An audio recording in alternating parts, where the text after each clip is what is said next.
చెల్లిస్తున్నాం. యేసు రాజ్యంలో నేను చూచిన చాలు, మహిమలో నేను ఆయనతో ఉంటే చాలు అని పాట పాడాను. ఈ పాట మా జీవితంలో నెరవేరినట్లుగా కృపదయించింది. మహిమలో మేము మీతో ఉండాలంటే, మిమ్మును ప్రత్యక్షంగా చూడాలి అంటే దానికి సిద్ధపాటు ఎంతో అవసరం. ఈ భూమి మీద మా తనువు చాలించక ముందు మిమ్మును ఎదుర్కొనేటువంటి వారుగా మమ్మల్ని చేయండి. ఆ రీతిగా మమ్మల్ని సిద్ధపరచమని ప్రార్థిస్తున్నాము. మరొకసారి మీ వాక్యాన్ని ధ్యానం చేసుకుంటూ ఉండగా మీరే మీ వాక్యం ద్వారా మాతో మాట్లాడి మమ్మల్ని బలపరచండి.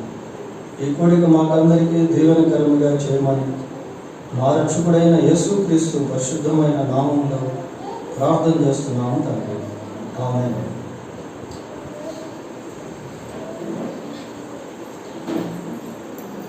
బైబిల్ గ్రంథంలో నుండి 90వ కీర్తన 3వ వచనాన్ని చదువుతున్నాం.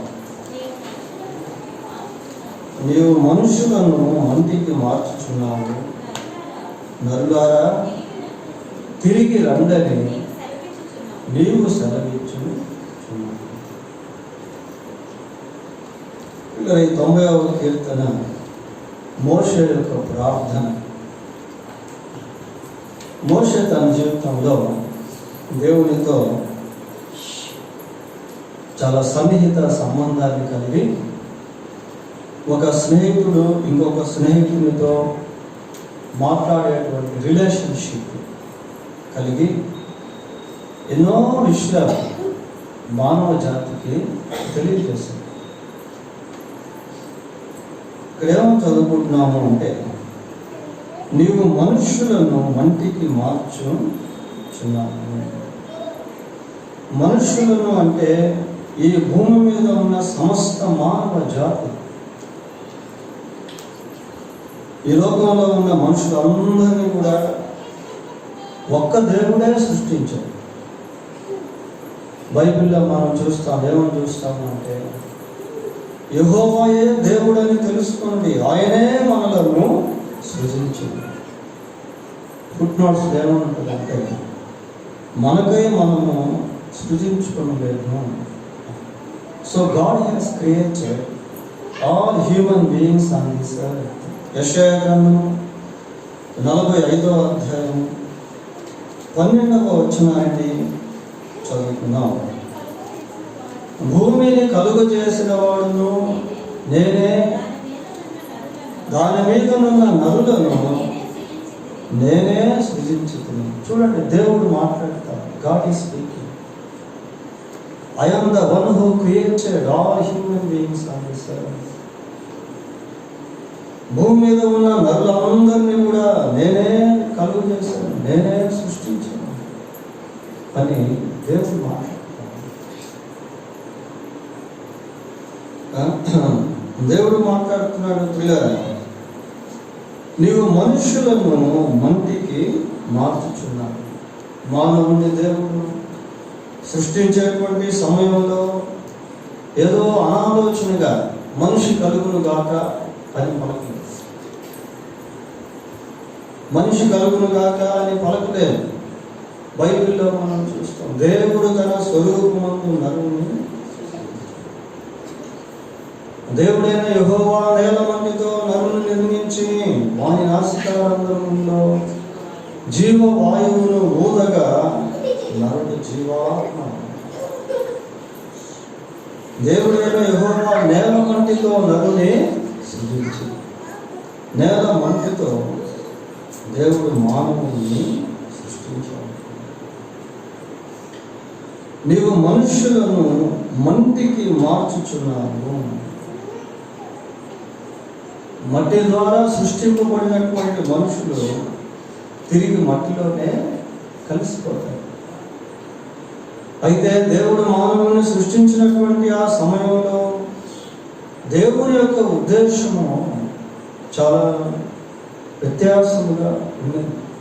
కానీ మనిషి ఎప్పుడైతే దేవునికి విరోధంగా జీవించాడో అప్పుడు దేవుడే ఒక మాట చెప్పాడు. చూడండి, ఆదికాండం 3వ అధ్యాయం 19వ వచనం చదువుతున్నాం. 3వ అధ్యాయం నీవు నేలకు తిరిగి చేరు వరకు నీ ముఖపు చెమట కార్చి ఆహారం తిందువు. ఏలయనగా నేల నుండి నీవు తీయబడితివి. నేల నుండి నీవు తీయబడితివి. నీవు మన్నే గనుక తిరిగి మన్నైపోదువు. నీవు మట్టి నుండి తీయబడ్డావు కాబట్టి తిరిగి మన్నైపోదువు, మట్టిలోనే కలిసిపోతావు అని ఆ రోజు ఆదాముతో దేవుడు మాట్లాడాడు. ఎప్పుడు ఈ మాట చెప్పాడు అంటే, ఆదాము అవ్వ ఇద్దరు కూడా దేవునికి విరోధంగా జీవించినప్పుడు, దేవుని యొక్క ఆజ్ఞను అతిక్రమించి అవిధేయులుగా మారినటువంటి సమయంలో దేవుడు ఆదాముతో ఈ రీతిగా మాట్లాడాడు. నీవు మంటి నుండి తీయబడ్డావు, నీవు తిరిగి మన్నై. మనిషి దేవునికి విరోధంగా జీవించడం వల్ల దేవునికి సంబంధించినటువంటి శ్రేష్టమైనటువంటి వాటిని కోల్పోయాడు. రోమాపత్రిక 3వ అధ్యాయము 23వ వచనం చూడండి. అందరూ పాపము చేసి దేవుడు అనుగ్రహించు మహిమను పొందలేకపోతున్నారు. మహిమను ప్రియాలి, దేవుడు ఇచ్చేటువంటి మహిమ పాపమును బట్టి మనిషి కోల్పోయాడు. ఎటువంటి మహిమను దేవుడు ఆదాముకి ఇచ్చాడో హవ్వకి ఇచ్చాడో మనకు పూర్తిగా చెప్పకూడలేదు. కానీ మనిషి పాపం చేసినప్పుడు man has lost the glory of God. మనిషి దేవుని యొక్క మహిమను కోల్పోయాడు. అంతేకాకుండా దేవునికి దూరం చేయబడ్డాడు. 59వ అధ్యాయము యెషయా గ్రంథం 59వ అధ్యాయము 1-2 వచనాలు చూడండి. రక్షింపనేరకై ఉండునట్లు యెహోవా హస్తము కొరచకాలేదు, విననేరకై ఉండునట్లు ఆయన చెవులు మందము కాలేదు. మీ దోషములు మీకును మీ దేవునికి అడ్డముగా వచ్చేసాయి. దేవునికి మనుషులకు మధ్య ఏ అడ్డం వచ్చాయి అంటే మనుషులు చేసినటువంటి దోషాలు దేవుణ్ణి మరుగుపరిచాయి. పిల్లరా, మీ పాపములు ఆయన ముఖమును మీకు మరుగుపరచను కనుక ఆయన ఆలకింపకున్నాడు. మీ పాపములు ఆయన ముఖమును మీకు మరుగుపరచను. So man failed to see the complexion of God. Man failed to have a fellowship with God. Man has lost the glory of God. మనిషి పాపము చేయటం వలన దేవుని యొక్క మహిమను కోల్పోయాడు. మనిషి పాపము చేయటం వలన దేవునికి దూరంగా వెళ్ళిపోయాడు. మనిషి పాపము చేయటం వలన దేవుని యొక్క ముఖమును చూడలేకపోయాడు. దేవునితో సహవాసము చేయలేకపోయాడు. ఫర్ ఎగ్జాంపుల్, మనం తప్పిపోయిన కుమారుని గురించి ఆలోచన చేసినట్లయితే, కుమారుడు తండ్రి దగ్గర కుమారుడిగా ఉన్నప్పుడు ఎంతో క్షేమాన్ని అనుభవించాడు. తండ్రి యొక్క ప్రసన్నత, తండ్రి యొక్క ప్రెజెన్స్ సముఖంలో ఉండేవాడు. తండ్రికి సంబంధించినటువంటి వాటిని అనుభవించేవాడు. తండ్రి యొక్క ప్రేమను అనుభవించేవాడు. తండ్రి యొక్క ఐశ్వర్యాన్ని అనుభవించేవాడు. తండ్రి యొక్క ఖ్యాతిని అనుభవించేవాడు. ఎప్పుడైతే దురాశకు లోపడిపోయి తండ్రికి దూరం అయిపోయాడో, దూరదేశానికి వెళ్ళిపోయాడో, తండ్రికి దూరంగా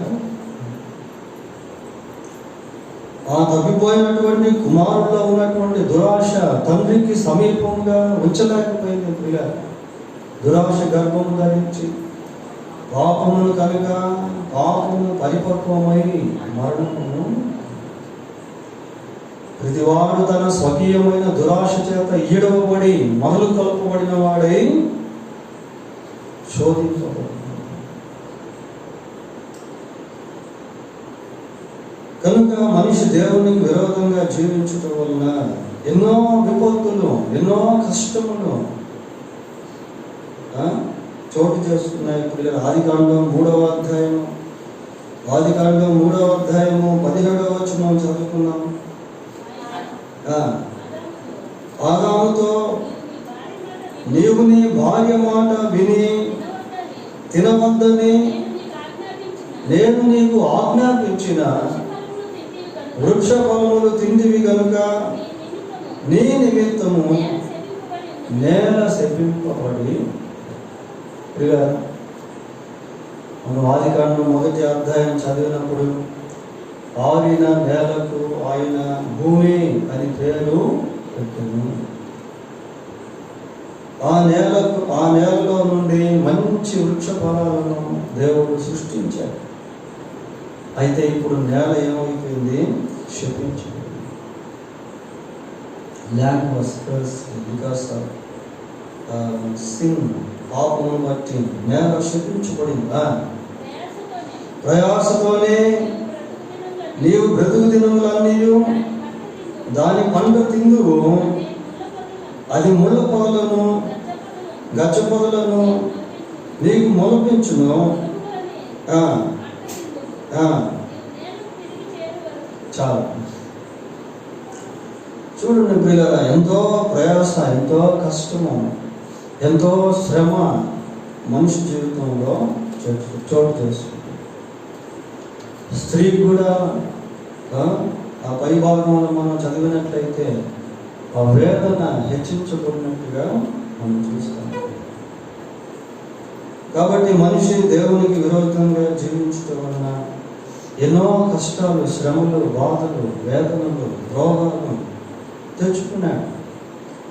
మోషే ఈ కీర్తన 90వ కీర్తనలో మానవుని యొక్క ఆయుష్కాలమును జ్ఞాపకం చేస్తాడు. చూడండి, 90వ కీర్తన 10వ వచనం చదువుతున్నాం. మా ఆయుష్కాలము 70 సంవత్సరములు, అధిక బలమున్న ఎడల 80 సంవత్సరములకును అయినను వాటి వైభవము ఆయాసమే, దుఃఖమే, అది త్వరగా గతించును, మేము ఎగిరిపోవద్దుము. ఈ 90వ కీర్తనలో ఎన్నో విషయాలు మరణానికి సంబంధించినవి మోషే జ్ఞాపకం చేస్తుంది. మా ఆయుష్కాలము 70 సంవత్సరములు, అధిక బలం ఉన్న ఎడల 80 సంవత్సరాలు. ఈ రోజుల్లో 70-80 సంవత్సరాలు జీవించడం కూడా అతి కష్టం. ప్రియులారా, మా ఆయుష్కాలము 70 సంవత్సరములు, అధిక బలం ఉన్న ఎడల 80 సంవత్సరములు, అయినను వాటి వైభవము ఆయాసమే, దుఃఖమే. ధనవంతులు కూడా ఎన్నో శ్రమలు, ఎన్నో రోగాలు, ఎంతో మంది యాక్సిడెంట్స్లో చనిపోవడం, ఎన్నో కుటుంబాల్లో బాధలు, దుఃఖము, వేదనలు, అసమాధానము, కొట్లాటలు, గొడవలు, ఇలా రోగములు, అయినను వాటి వైభవము ఆయాసమే, దుఃఖమే, అవి త్వరగా గతించును, మేము ఆయుష్కాలముల గురించి మోషే మాట్లాడతాము. ఒకప్పుడు మానవుని యొక్క ఆయుష్కాలం ప్రారంభ దశలో ఎలా ఉండేది అంటే కొన్ని వందల సంవత్సరాలు ఉండేది. కొన్ని వందల సంవత్సరాలు ఉండేది. ప్రియులారా, చూడండి, ఆదికాండం 5వ అధ్యాయం 5వ వచనం చదవండి. ఆదాము ఎన్ని సంవత్సరాలు బ్రతికాడు? ఆదాము బ్రతికిన దినములన్నీ 900 30 ఏండ్లు. 930 సంవత్సరాలు బ్రతికాడు. కాబట్టి 930 సంవత్సరాలు బ్రతకడం అంటే చాలా పెద్ద. 11వ వచనం చదవండి అదే అధ్యాయంలో. 905 ఏండ్లు. 20వ వచనం చదవండి. 962. ఇంకా మెతుషల 969. అన్ని వందల సంవత్సరాలు బ్రతికినటువంటి మనిషి ప్రారంభంలో ఇన్ కోర్స్ ఆఫ్ టైం కాలక్రమేణా ఏమైపోయిందంటే అది తక్కువ చేయబడతా వచ్చింది. ఎందుకు అంత తక్కువ చేయబడతా వచ్చింది? 6వ అధ్యాయం 2-3 వచనాలు చూడండి. ఆదికాండం 6వ చూచి వారందరిలో అప్పుడు యెహోవా నా ఆత్మ నరులతో ఎల్లప్పుడూ వాదించదు, వారు తమ అక్రమ విషయములో అయినను వారి దినములు 120 ఏళ్ళకు తగ్గిపోయింది. 930 సంవత్సరాలు, 960 సంవత్సరాలు, 920 సంవత్సరాలు బ్రతికినటువంటి మనుషులు అక్రమంగా జీవించటం వలన, దేవునిపై తిరుగుబాటు చేయటం వలన, దేవునికి వ్యతిరేకంగా మారటం వలన ఆయుష్కాలం అయిపోయిందంటే చిన్నగా తగ్గించుకుంటా వచ్చేసింది. 120 సంవత్సరాలు పెరిగింది. భక్తిహీనుల ఆయుష్ తక్కువైపోవడం అందుబాటులో. ఇక్కడికి వచ్చేసరికి, మోషే దగ్గరికి వచ్చేసరికి 120 సంవత్సరాలు కూడా అర్థంలా. ఏమంటున్నాడు? మా ఆయుష్కాలం 70 సంవత్సరాలు, అధిక బలం ఉన్న ఎడల 80 సంవత్సరాలు. ఇంకా 90వ కీర్తనలో మనం గమనించినట్లయితే 7వ వచనం చూడండి. నీ కోపము వలన మేము క్షీణించుచున్నాము, నీ ఉగ్రతను బట్టి దిగులు పడుచున్నాము. చూడండి పిల్లలు, నీ కోపమును బట్టి మేము క్షీణించిపోతా ఉన్నాం. నీ కోపమును బట్టి మేము క్షీణించిపోతా ఉన్నాం, నీ ఉగ్రతను బట్టి దిగులు పడుచున్నాము. క్షీణత పిల్లలు, ఎరాడికేషన్. నీ ఉగ్రతను బట్టి దిగులు పడుచున్నాము. దేవుని యొక్క ఉగ్రత బైబిల్లో అక్కడక్కడ మనకు కనబడుతుంది పిల్లలు. ఆదికాండం 6-7 అధ్యాయం మనం చూసినప్పుడు ఆనాటి ప్రజలు దేవునికి విరోధంగా జీవించినప్పుడు, సమస్త శరీరులు వారి మార్గమును చెరిపి వేసుకున్నప్పుడు దేవుడు ఏం చేశాడు? God wiped them away. దేవుడు వారందరినీ కూడా తుడిచేశాడు. జలప్రళయం పంపించి వారందరూ కూడా చనిపోయారు. సొదొమ గొమొర్రా ప్రాంతంలో ప్రజలు విచ్చలవిడిగా జీవిస్తూ ఫర్నికేషన్, జాగ్రత్త సంబంధమైన పాపములు, హోమోసెక్సువాలిటీ, పురుష సంయోగమైనటువంటి పాపములు, అక్రమంగా జీవించేటువంటి జీవితాలు జీవిస్తూ ఉన్నప్పుడు దేవుడు ఆ 2 పట్టణాల పైన తన ఉగ్రతను, 2 పట్టణాలు కూడా అగ్నికి ఆహుతి అయి బూడిదైపోయి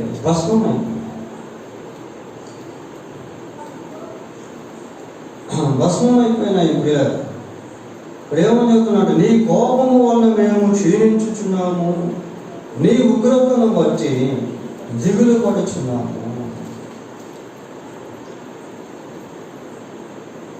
మనం చదువుకున్నటువంటి మూలవాక్యంలో 2 వరుసలు ఉన్నాయి పిల్లలు. మొదటి వరుసలో ఏమని చూస్తున్నామంటే, నీవు మనుష్యులను మంటికి మార్చుతున్నావు, నరులారా తిరిగి రండని నీవు. ఈ నరులారా తిరిగి రండి అనేది ఇది ఆత్మకు సంబంధించినటువంటి పిలుపు. ఇది ఆత్మకు సంబంధించినటువంటి పిలుపు పిల్లలు. మంటికి మార్చబడిన తర్వాత మరొక జీవితం ఉంది అన్న సత్యాన్ని ఈ వరుస మనకు తెలియజేస్తారు. అంతటితో అయిపోలే. ఇప్పుడు ఆ సొదొమ గొమొర్రా పైన దేవుడు తన ఉగ్రతను పంపినప్పుడు అక్కడ ఉన్నటువంటి వాళ్ళందరూ చనిపోయారు. అందరితో వాళ్ళ జీవితం ముగించబడిందా? లేదు. భూమి మీద ముగించబడింది. కానీ వాళ్ళలో ఉన్నటువంటి ఆత్మలు ఇంకొక ప్రదేశానికి వెళ్ళాయి. ప్రియులారా, జలప్రళయం వచ్చినప్పుడు అందరూ చనిపోయారు. అందరితో వాళ్ళ జీవితం అంతమైపోయిందా? లేదు. వారి ఆత్మలు ఇంకొక ప్రదేశానికి, అక్కడ మళ్ళీ ప్రారంభం. మనుషులు ఒకసారి మృతి పొందవలని నియమింపబడింది. అటు తర్వాత తీర్పు జరిగింది. There is a judgment of judgment. ఇక్కడ దేవుడు పిలుస్తా ఉన్నాడు. ఏమన్నాడంటే, నరులారా తిరిగి రండి. Is it universal call? ఇది విశ్వవ్యాప్తమైనటువంటి పిలుపా? అవును పిల్లలు. నరులారా అంటే లోకంలో ఉన్న మనుషులందరికీ వర్తించేటువంటి పిలుపు అది. దేవుడు అందరినీ పిలుస్తా ఉన్నాడు. మత్తయి 11:28 అంటాడు, ప్రయాసపడి భారం మోసుకొనుచున్న సమస్త జనులారా నా యొద్దకు రండి, నేను మీకు విశ్రాంతిని ఇస్తాను. అలాగే యెషయా గ్రంథం 45వ అధ్యాయము 22వ వచనం చూడండి. 45:22. భూదిగంతముల నివాసులారా నా వైపు చూచి రక్షణ పొందండి.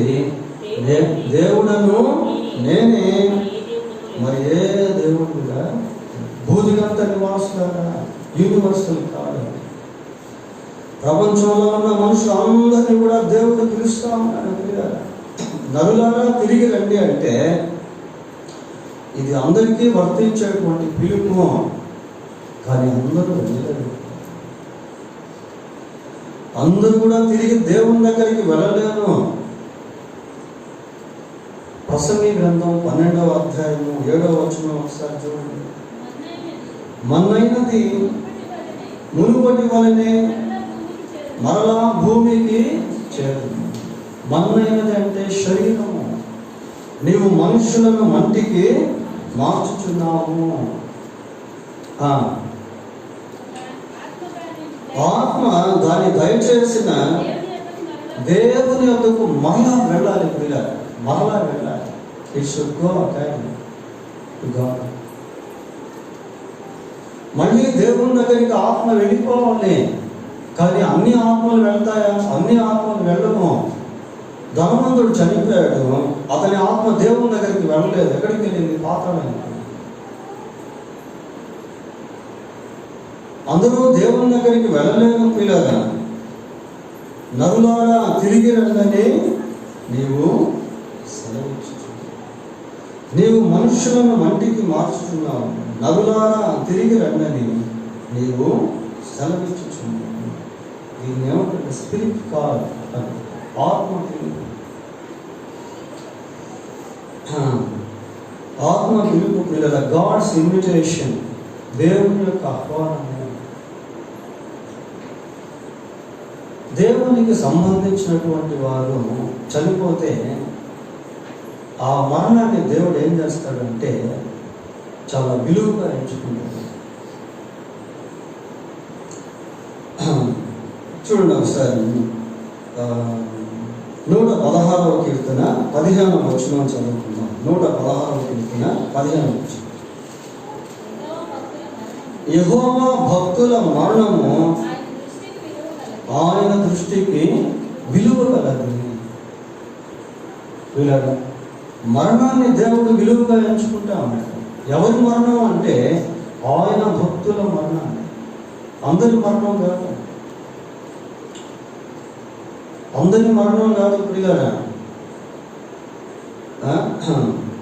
ఆయన భక్తుల మరణము ఆయన దృష్టికి, ఆయనకు సంబంధించినటువంటి వారి మరణము. లాజరు చనిపోయినప్పుడు అతని యొక్క ఆత్మను తీసుకుని వెళ్ళేదానికి ఎవరు వచ్చారు? దేవదూతలు వచ్చారు. ఎంత ఘనత అది! దేవుని యొక్క దూతలు వచ్చి ఆత్మను తీసుకుని వెళ్ళడం అనేటువంటిది అది ఎంతో గొప్ప విషయం. నరులారా తిరిగి రండి, నీవు సెలవిచ్చు. దేవుని పిలుపు ఎప్పుడు వస్తుందో ఎవరికి తెలియదు. But we should always be prepared to receive the call of God. అయితే మనం ఎల్లప్పుడూ దేవుని యొక్క పిలుపును అందుకునేదానికి సిద్ధంగా ఉండాలి. అందుకే ఈ జ్ఞాపకార్థ కూడిక. ఈ జ్ఞాపకార్థ కూడికల్లో మనం నేర్చుకోవాల్సినటువంటి ముఖ్య పాఠం ఏంటి అంటే, ఒకవేళ ఈ రాత్రి దేవుడిని పిలిస్తే, లేక ఈ రాత్రి యేసుక్రీస్తు ప్రభు వస్తే మనం ఆయన ఎదుర్కొనగలమా? That is most important. ఒకవేళ ఈ రాత్రే దేవుడు వస్తే ఆయన మనం ఎదుర్కోగలమా? లేదా ఒకవేళ ఈ రాత్రే దేవుడు పిలిస్తే ఆయన చేరుకోగలమా? వెర్రివాడ ఏమంటున్నాడు? వెర్రివాడ, ఈ రాత్రే నీ ప్రాణమును ఆలోచించు. నీవు సంపాదించినవన్నీ ఏమవుతుంది అనుకుంటున్నాడు ధనవంతుడు. నా ప్రాణమా, తినుము, తాగుము, సుఖించుము. అనేక సంవత్సరాలకు కావలసినటువంటి ఆస్తిని సంపాదించాను. పిల్లరా, మన ఆయుష్ ఎలాంటిది అంటే గడ్డి పువ్వును పోలినట్టు. మన ఆయుష్ గడ్డి పువ్వును పోలినట్టుది. ఇక్కడే మనం చూస్తాం, ప్రొద్దున వారు పచ్చిగడ్డి వలె చిగురించుదురు, ప్రొద్దున అది మొలచి చిగురించును, సాయంకాలమున అది కోయబడి అయిపోయింది. మీరు కొంతసేపు కనబడి అంతలో మాయమైపోయే ఆవిరినే పోలినవారు, త్రాసు మీద ధూళి వంటి వారు.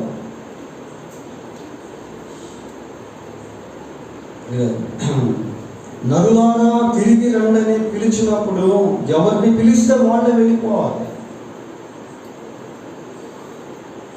ఎవరిని ఎప్పుడు దేవుడు పిలుస్తాడో తెలియదు, కానీ ఆ పిలుపుకు మనం సిద్ధపడి ఉండాలి. ఆత్మ దాన్ని దయచేసిన దేవుని యొద్దకు మరలా ఆత్మ తిరిగి దేవుని దగ్గరికి వెళ్ళాలి అంటే ఖచ్చితంగా ప్రతి ఒక్కరూ యేసు ప్రభువును విశ్వసించి దేవుని రాజ్యంలోనికి అందరూ ప్రవేశించలేరు. ప్రకటన గ్రంథం 21వ అధ్యాయము, ప్రకటన గ్రంథం 21వ అధ్యాయము 27వ వచనం ఒకసారి చదవండి. గొర్రె పిల్ల యొక్క జీవ గ్రంథమందు రాయబడిన వారే దానిలో ప్రవేశింతురు గాని నిషిద్ధమైనదేదైనను అసహ్యమైనదేదైనను అబద్ధమైనది జరిగించు దానిని వాడైనను దానిలోనికి ప్రవేశింపనే ఎందుకు ప్రవేశించుడు అని రాసేవచ్చు కదా. వీళ్ళ ప్రవేశింపడు అని అన్నాడు అంటే ఖచ్చితంగా అది ప్రవేశించడానికి అవకాశము లేదు అని నొక్కి ఎంఫసైజ్ చేసి చెప్పినట్టు. ఇంకెక్కడ కూడా ఛాన్స్ లేదు, అవకాశం లేదు అని. గొర్రెపిల్ల యొక్క జీవగ్రంథమందు రాయబడిన వాడే దానిలో ప్రవేశించును కానీ నిషిద్ధమైనదేదైనను అసహ్యమైన దానిని అబద్ధమైన దానిని జరిగించువాడైనను దానిలోనికి ప్రవేశింపనే. గొర్రెపిల్ల జీవగ్రంథము, గొర్రెపిల్ల యేసుక్రీస్తు ప్రభువే. బాప్తిస్మిచ్చి యోహాను యేసు ప్రభువును చూసి అంటాడు, ఇదిగో లోక పాపమును మోసుకొనిపోడు దేవుని గొర్రెపిల్ల. పేతురు రాసిన మొదటి పత్రిక 1వ అధ్యాయము 19వ వచనం, అమూల్యమైన రక్తము చేత అనగా నిర్దోషమును నిష్కలంకమును అగు గొర్రె పిల్ల వంటి క్రీస్తు రక్తము చేత విమోచింపబడితులని మీరు ఎరుగుతున్నారు. గొర్రె పిల్ల రక్తము చేత, యేసు ప్రభు యొక్క రక్తము చేత విమోచింపబడిన అనుభవంలోనికి మనం బ్రతుకున్నప్పుడే రావాలి. చనిపోయిన తర్వాత అవకాశం లేదు. బ్రతికున్నప్పుడే యేసుక్రీస్తునందు విశ్వాసం ఉంచాలి. యేసుక్రీస్తు యొక్క రక్తంలో కడగబడాలి. యేసుక్రీస్తు ద్వారా పాపక్షమాపణ అనుభవంలోనికి రావాలి. Then only we can enter God's kingdom after death. Otherwise there is no chance for us to inherit the kingdom of God. అప్పుడే మనం దేవుని యొక్క రాజ్యంలోనికి ప్రవేశించగలం. లేకపోతే మనం దేవుని రాజ్యాన్ని స్వతంత్రించుకునేదానికి అవకాశం అనేటువంటిది.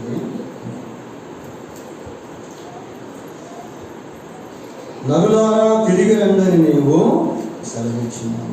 ఎవరు అంటే ఆయనకు సంబంధించినటువంటి వారు మాత్రమే ఆయన రాజ్యంలో ప్రవేశిస్తారు. ఆయనకు సంబంధించిన గ్రహింపును మనం కలిగి ఉన్నాయి. ఇటువంటి జ్ఞాపకార్థ కూడికలు దేవుని కూర్చున్నటువంటి గ్రహింపులోనికి మనం రావాలి అనే మన జ్ఞాపకం చేస్తారు. 91 మొదటి వచనం చదవండి. ప్రభువా తరతరముల నుండి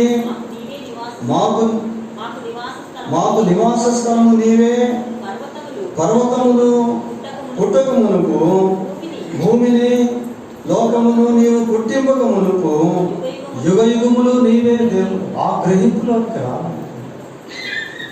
తరతరముల నుండి నీవే మాకు నివాస స్థలం. You are our dwelling place for generation by generation. ప్రభువా తరతరముల నుండి నీవే నివాస నీవే మాకు నివాస స్థలము నీవే. యుగ యుగములకు నీవే దేవుడవు. You are the only one God for ever and ever, for ages and ages. అటువంటి గ్రహింపు మనకు రావాలి. ఇంకా ఎటువంటి గ్రహింపు అంటే అదే 90వ కీర్తన 8వ వచనం చదవండి. మా దోషములను నీవు నీ ఎదుట ఉంచుకొని ఉన్నావు. నీ ముఖకాంతిలో మా రహస్య పాపములు కనబడచ్చు. దేవుని సముఖమందు ఎవ్వరు నిలవలేదు. మన దోషములు ఆయన ఎదుట పెట్టుకోవడం. ఇందాక మనం చూసాం కదా 59వ అధ్యాయం యెషయా, మీకును ఆయనకు మధ్య మీ పాపములు అడ్డం వచ్చింది, ఆయన ముఖమును మీకు నీ ముఖకాంతిలో మా రహస్య పాపములు కనబడచ్చును. రహస్య పాపములు పిల్లలు, అది వ్యభిచారం కావచ్చు, అది దొంగతనం కావచ్చు, కనబడకుండా చేసే పాపాలు, ఎవ్వరు లేనప్పుడు చేసేటువంటి పాపాలు అడ్డం వచ్చేస్తే లాస్ట్కి ఆ చనిపోయేటువంటి సమయంలో ఇవన్నీ అడ్డం వస్తాయి పిల్లలు. రహస్య పాపాలు, తల్లిదండ్రులకి తెలియకుండా పిల్లలు చేసేటువంటి పాపం, భార్యకు తెలియకుండా భర్త చేసేటువంటి పాపం, భర్తకు తెలియకుండా భార్య చేసేటువంటి పాపం, రహస్యంగా లంచాలు తీసుకోవడం, రహస్యంగా దొంగతనాలు చేయడం, రహస్యంగా మనుషుని చంపడం.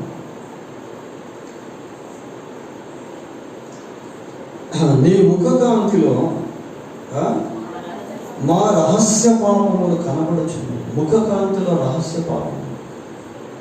దేవుని దగ్గరికి మనిషి వచ్చినప్పుడు, ఏ దేవుని దగ్గరికి? వెలుగైనటువంటి దేవుని దగ్గరికి. దేవుడు వెలుగై ఉన్నాడు. ఆయన ముఖకాంతిలో మాత్రమే రహస్య పాపాలు కనిపిస్తాయి. దేవుని వాక్యము వెలుగై ఉన్నది. నీ వాక్యము నా పాదములకు దీపమును, నా త్రోవకు వెలుగు. వాక్యంలోనికి వెళ్ళినప్పుడు వాక్యముతో మాట్లాడుతుంది. The word of God, an indication of a mirror, it shows our originality. ప్రియుల, దేవుని వాక్యము అద్దంతో పోల్చబడింది. ఆ అద్దము మన యొక్క వాస్తవ స్థితిని చూపిస్తుంది. Then the word of God, like mirror, shows our reality. We have to correct our complexion, our heart. దేవుని వాక్యం అనేటువంటి అర్థము మన నిజస్థితిని చూపించినప్పుడు దాన్ని మనం సరిచేసుకోవాలి పిల్లల. కొద్దిమందికి అవకాశం లేదు. But God is giving us lot of opportunities to correct our self in the mirror of his word.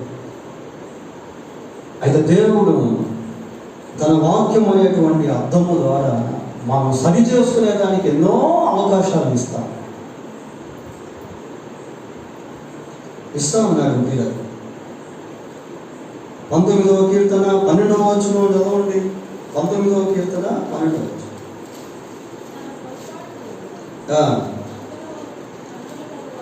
తన పొరపాట్లు కనుగొనగలవాడు ఎవడు?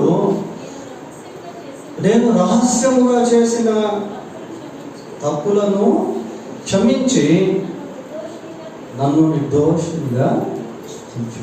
నేను రహస్యంగా చేసిన తప్పులు క్షమించయ్యా, నన్ను నిర్దోషిగా తీర్చు ప్రభువా. ఈ ప్రార్థన ఎప్పుడు చేయాలి అంటే భూమి మీద ఉన్నప్పుడే చేయాలి. తర్వాత చేసేదానికి అవకాశం లేదు. ఇలా చేసిన ఫలితాలు అనేది ఉండదు. అంటే మరణం అనేటువంటిది చాలా విలువైనటువంటిది. ఒక్కసారి మనం క్రాస్ అయ్యామనుకోండి తర్వాత మనకి ఇంకా అవకాశం లేదు. ఆ మరణంలోనికి వెళ్ళక ముందే, మరణించక ముందే మన లైఫ్ అంతా కూడా సెటిల్ అయిపోవాలి.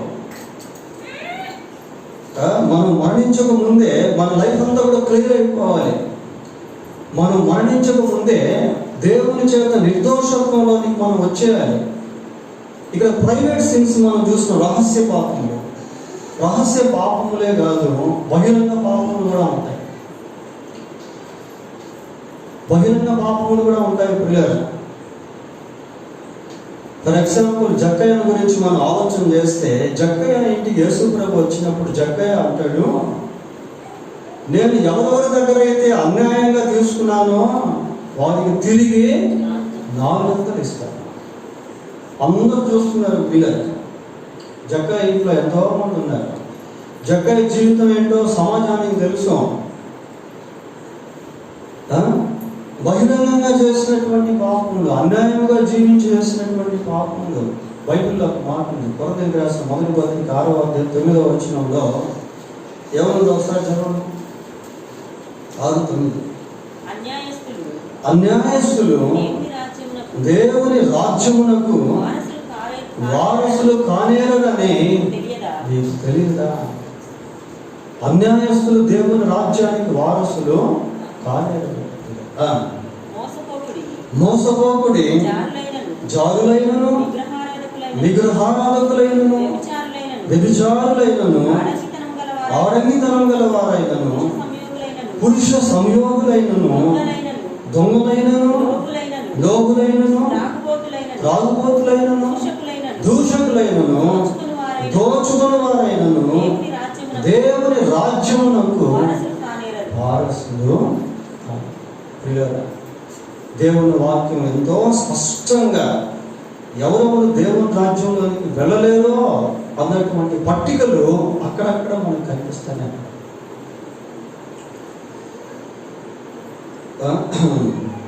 ఇక్కడ ఒక పట్టిక, గలతీయులకు రాసిన పత్రిక 5వ అధ్యాయం 19వ నుంచి ఒక పట్టిక, రోమా పత్రిక 2వ అధ్యాయంలో ఒక పట్టిక, ప్రకటన గ్రంథం 21వ అధ్యాయం 8వ వచనంలో ఒక పట్టిక.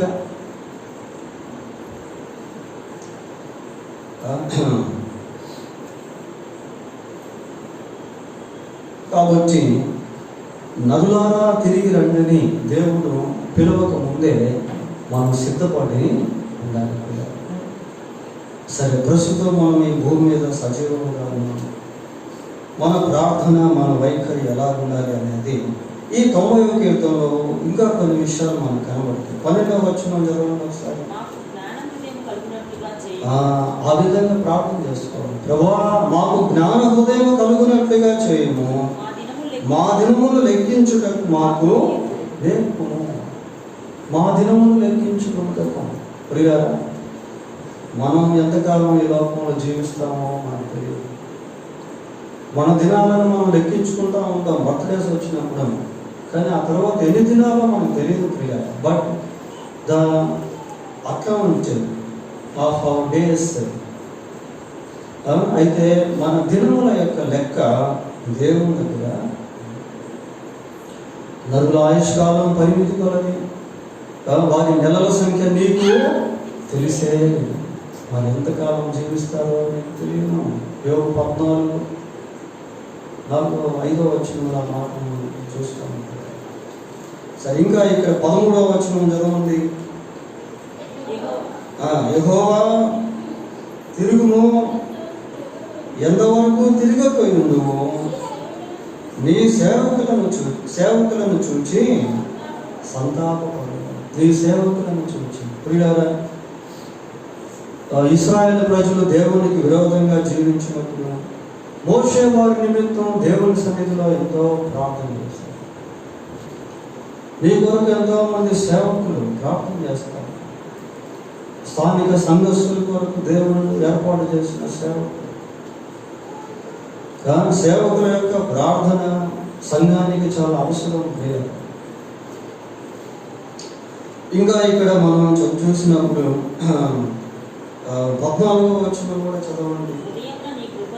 ఉదయమున నీ కృపతో మమ్మను తృప్తిపరచుము, అప్పుడు మేము మా దినములన్నీ ఉత్సహించి సంతోషించాలి. కనుక దేవుని కృపను మనం వేడుకోవాలి. దేవుని సన్నిధిలో మనల్ని మనం సరిచేసుకోవాలి. జ్ఞాన హృదయం కొరకు దేవుని సన్నిధిలో మనం ప్రార్థన చేసుకోవాలి. మరణానికి తగు రీతిగా మనము సిద్ధపడాలి. మరణం తర్వాత మరొక జీవితం ఉంది అన్న సత్యాన్ని దేవుడు ఇటువంటి జ్ఞాపకార్థ కూడికల ద్వారా మనతో మాట్లాడుతూ ఉన్నప్పుడు మనం ఆ రీతిగా సిద్ధపడాలి. పోతే మరణించినటువంటి వారిని గురించి, వారికి సంబంధించినటువంటి వారికి ఎంతో దుఃఖం, బాధ, వేదన అనేది. అయితే ప్రభు ఒక మాట అంటున్నాడు. ఏమంటున్నాడు? నేను మిమ్మల్ని అనాథులుగా, దేవుడు తోడుగా ఉంటాడు. తండ్రి లేని బిడ్డలకి, భర్త లేని భార్యలకి దేవుడు తోడుగా ఉంటాడు. దేవుడే వారికి సహాయకుడు. 10వ కీర్తన 14వ వచనం చూడండి. 10వ కీర్తన 14వ వచనం.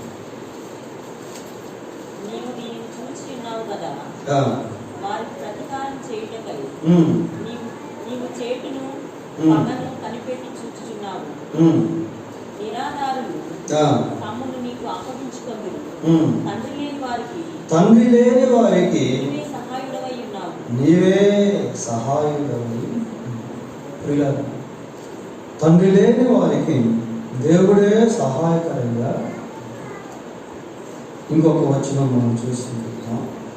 146వ కీర్తన 146వ కీర్తన 9వ వచనం. పశువులకు అరచుచుండు పిల్ల కాపులకు 146:9. యెహోవా పరదేశులను కాపాడువాడు, ఆయన తండ్రి లేని వారిని విధవరాంగను ఆదరించువాడు. చూడండి వాక్యం ఎలా. తండ్రి లేని వారిని విధవరాంగను ఆదరించే వేరే సృష్టిలో కుటుంబాన్ని దేవుడు ఇన్ని సంవత్సరాలు ఒక తండ్రిగా ఉండి వారిని ఎంతగానో ఆదరించాడు. Great comforter. మనం సేవించుతున్నటువంటి దేవుడు గొప్ప ఆదరణ, ఆదరించేటువంటి గొప్ప సహాయకుడు.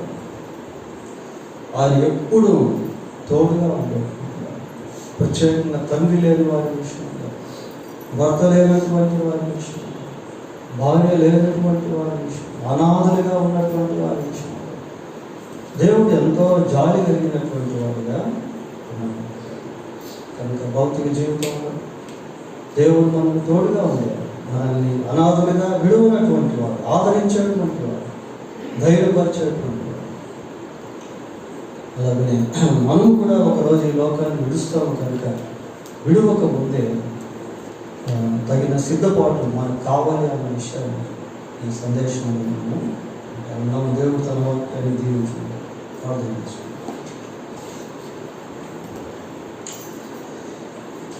చేసుకుందాం.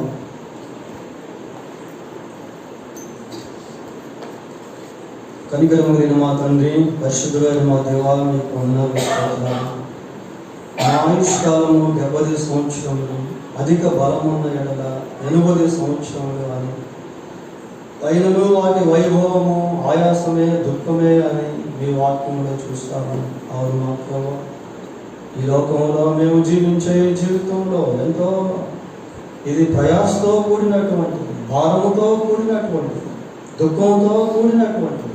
అయినను మీరు మాతో కూడా ఉండేటువంటి దేవుడు, మా దినములన్నీ క్షేమంగా గడుపుకునే కృప మీద ఇచ్చేటువంటి దేవుడు, ప్రతి ఉదయమున మీరు కృపను కలిగి ఉండేటువంటి దేవుడు, అనుదిన వాత్సల్యత మా పట్ల చూపుతున్నటువంటి దేవుడు. అందుని బట్టి మీకు స్తోత్రాలు ప్రభువా. నరులారా తిరిగి రండి మీరు పిలిచినప్పుడు, మాలో ఒక్కొక్కరిని మీరు పిలుస్తున్నప్పుడు మేము కూడా ఆ పిలుపును అందుకొని సంతోషంతో మిమ్మల్ని చేరుకునే వారిని చెప్పండి.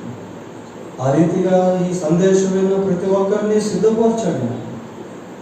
తరతరముల నుండి నీవే మాకు నివాస స్థలము అని మేము గ్రహింపుతో చెప్పగలుగుటకు కృపద ఇచ్చేది ప్రభువా. మీకు వందనాలు. మా నివాస స్థలము మీరే ఉండాలి. అయినా మీకు వందనాలు, స్తోత్రాలు చెల్లిస్తుంది. ఈ వర్తమానం మాకందరికీ దీవెనకరంగా చేయండి. మా రక్షకుడే యేసుక్రీస్తు పరిశుద్ధమైన నామములో ప్రార్థన చేస్తున్నాము. ఆమేన్.